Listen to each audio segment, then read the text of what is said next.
War Machine first appeared in 1979's Iron Man number 118. War Machine was created by Bob Layton and David Micheli. While his appearance in Iron Man 118 was a brief cameo, he would meet Tony Stark for the first time in 1968's Iron Man number 144. At this time, James Rhodes was serving as a young pilot in the Vietnam War.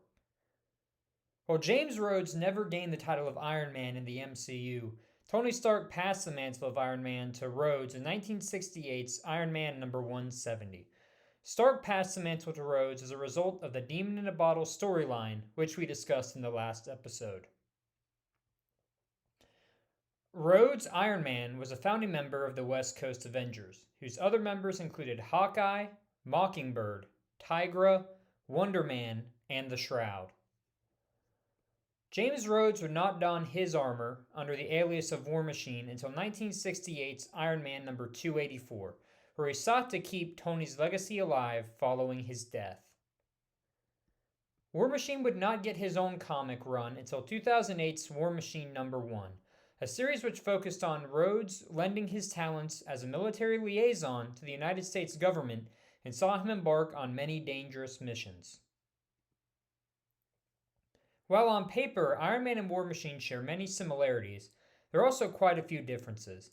While Rhodes might not be as intelligent as Tony Stark, Rhodes is a skilled engineer, aviator, and combatant thanks to his training as both a pilot and a soldier. The War Machine armor grants Rhodes super strength, super speed, flight, energy conversion, and magnetism. The War Machine suit is also more heavily armed than the Iron Man suit, being equipped with a Gatling gun and rocket launcher. War Machine has faced many villains over the years. Some of the more notable villains he has gone up against include the Mandarin, Thunderball, the Zodiac, and the Radioactive Man. Despite going up against many foes, War Machine does not have a main villain who would be considered his arch rival. One of War Machine's more well-known armors in both the MCU and the comics is the Iron Patriot armor. This armor first appeared in Secret Avengers Volume 2, Number 4, where Rhodes was recruited by Phil Coulson to stop Iron Patriot drones that were hacked by AIM. A famous storyline that heavily featured War Machine was found in 2007's Iron Man Director of S.H.I.E.L.D. number 33 during the Secret Invasion storyline, where Rhodey had to take up the fight against the Skrull invasion following Iron Man being stricken with the alien virus. We will see this storyline portrayed in the upcoming Secret Invasion Disney Plus series, where Don Cheadle is set to return as War Machine.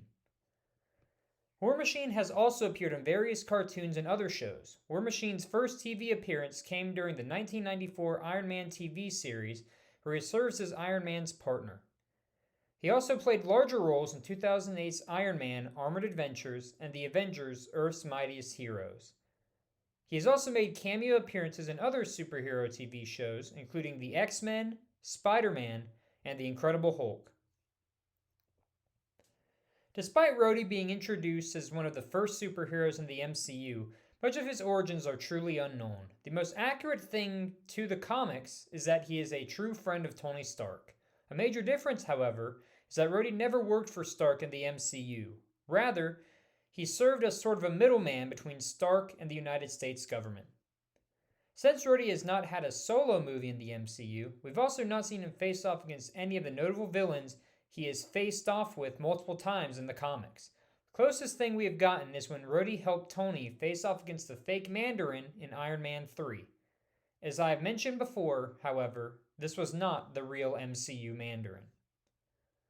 Another major event that occurred in the MCU, which does not appear to have a basis in the comics, is when Rhodes is paralyzed by Vision's blasts during Civil War. The closest comparison I could find from the comics is when Rhodey was turned into a cyborg following a terrorist explosion in War Machine Volume 2, Number 1. But this is not really comparable to what happened in the MCU. Lastly, it is highly unlikely that Rhodey will ever truly turn into the new Iron Man of the MCU, as it looks very likely that Ironheart will take on the role as the new Iron Man-esque hero, but things could change with the upcoming Armor Wars project. While there is still much to be explored about Rhodey's character in the MCU, he has been one of the earliest heroes we have seen on the big screen. Here's hoping that we get to dive into the backstory of Rhodey when we see him return to the MCU in 2023 with the release of Secret Invasion. Thank you all once again for watching. I hope you all have enjoyed this episode of MCU Comic Origins. I hope you all come back for the next episode where we talk about another one of Iron Man's friends and allies. If you like this video, please make sure to like, comment, subscribe, and share this video with a friend. It really helps keep the channel growing and helps me produce content. Thank you all for watching, and I will see you all in the next episode.